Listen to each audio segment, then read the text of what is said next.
I've had my business for almost 10 years now, actually more than 10 years.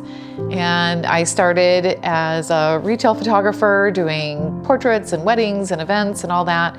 And then about 5 or 6 years ago, I remember very distinctly sitting down with my mom and having a conversation that I felt I needed to do something different with my photography. I then started a separate side to my business, which became all documentary photography, all storytelling. And so I focus on a lot of issues that deal with women and girls in developing countries. Anything that's more relating to social causes or in a humanitarian way, bring their stories to light and then help organizations fundraise or help tell the stories so that they can maybe even make policy changes, things like that. I was on a trip with my girlfriends and they brought drones, so it was exciting, got to see them for the first time. Once I saw them using them, the wheels started turning, and so I bought my first drone in January 2018. I was practicing just here at my house and just in some local parks and all that, but I knew I needed to learn from someone that was much more refined and an expert in order for my skill level to get better. I know a local cinematographer here, he's an expert drone pilot, and I was lucky enough to meet up with him one day, and he really took the time to teach me the basics, and then even pushed me to try things differently, and here's a different setting, try that, and I think my skill level would not be anywhere close to where it is if it wasn't for him. I felt like it was a tool that I could use to separate myself from other photographers that might be shooting the same story or shooting in the same area.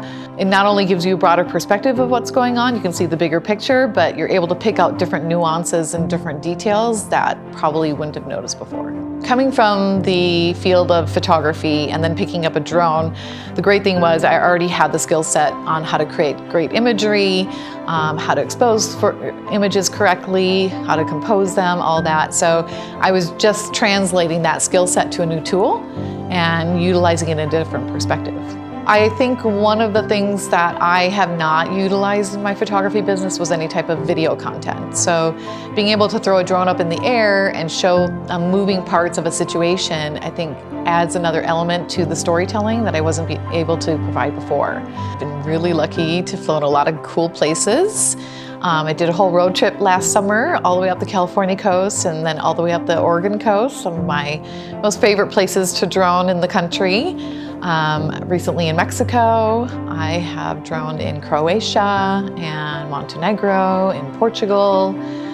Definitely looking to add more countries onto that list. One of the things that I pursued was getting involved with the community with Women Who Drone. I had actually reached out to the founder and had some ideas for marketing and all that, and we had a great conversation on the phone. And while we were chatting, she offered me a position to help out with the company. And so I jumped on board with that, and I currently am the brand ambassador director for Women Who Drone. Just getting an opportunity then to kind of pass the torch and like someone did for me, they stood by my side and introduced me to my drone and showed me how to work it. I now have the opportunity to do that for other women and girls. My name is Yasmin Tajik. I am a professional photographer and FAA certified drone pilot.